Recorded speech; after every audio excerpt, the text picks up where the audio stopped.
Hi everyone! So who did not see this train wreck coming? Now some of you are going to look at me and say, what train wreck? And I'm going to tell you, it is the Letters from Christopher book. What a way to start a career when you are an unknown and previously unpublished author. But was this a career move? Or was it just an opportunity to make a quick buck off the backs of trusting, gullible customers? I personally think it was the latter. So during my free time yesterday, I saw a post, and I can't recall exactly where I saw it. It was on a Facebook page, and this post directed me to a YouTube channel, J is for Justice. So of course I had to waddle on over there to see what J is for Justice had to say. And I found it very interesting. And if you haven't seen it, I think that you need to see it as well. And so I have put a link in the description. Anyway, it looks like we have some problems with this book. It actually looks like a three-ring circus to me. From what I understand, as customers were told that they should pre-order this book, and once you pre-ordered it, that it would be shipped on October 7th. So they gleefully threw money at this woman for her book and started to, I assume, track where it was. And when they saw that it wasn't shipped yet and they did not receive it, they were getting a little bit concerned. Well, apparently a Facebook page was put up to market this book.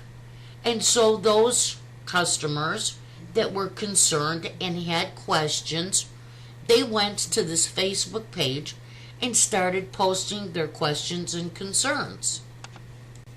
So as they went over to the Facebook page, it was pretty apparent from what I have read that this was not run by any professional. And, it was not the Mod Squad professional moderator group that was moderating this page at all. It doesn't look like it was a professional at all. And the reason I say that was these disgruntled customers were asking questions and they were voicing their concerns. And instead of getting a straight answer, they were directed to the publisher. See, the fault was being put on the publisher's shoulders. And if that wasn't good enough, they were muted and they were blocked from the page. And some said that the person who blocked them from this Facebook page must have had a second thought, because they had later found messages telling them that they would receive a free book. Well, it appears as time went on, there was a lot more questions coming and complaints. And eventually, because they were so unprofessional, the Facebook page was taken down.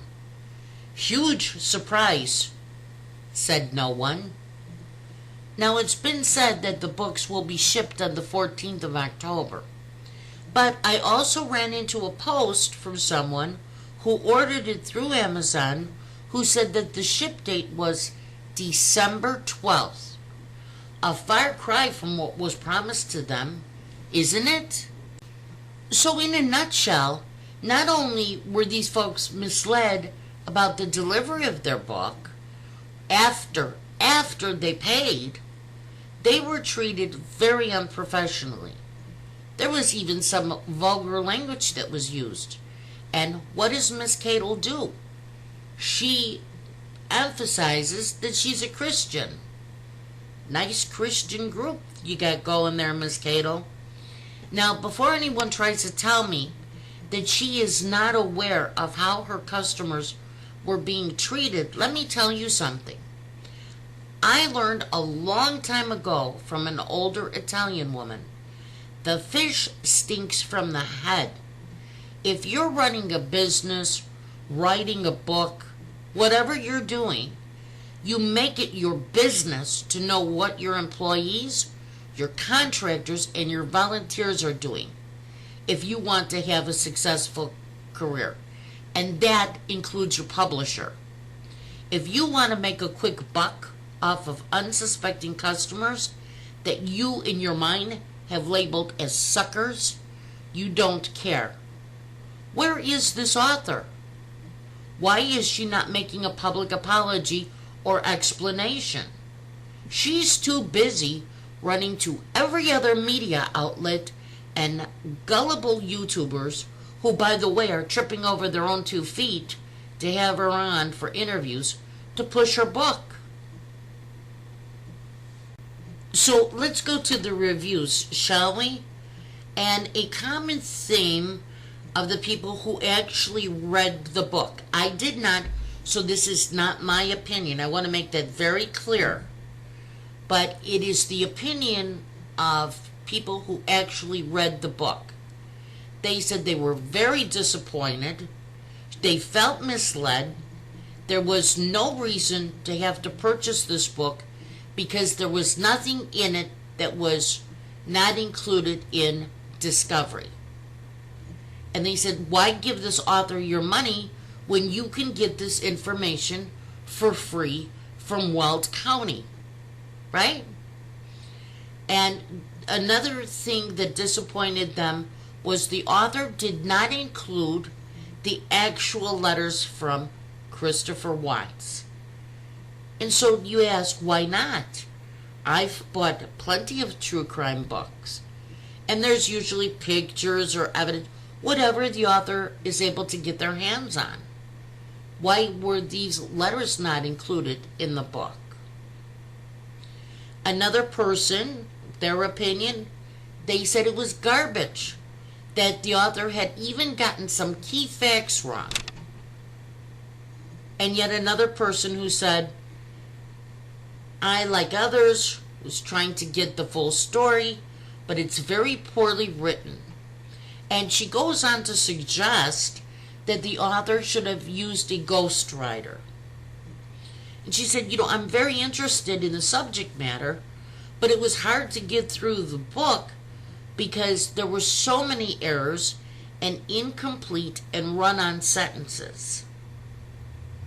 And she also included the fact that the author at times didn't even bother to spell the victims' names correctly. Tell me what you think. I just think this is a 3-ring circus. I think that a lot of people are going to learn that they are wasting their money. Let me know what you think in the comments.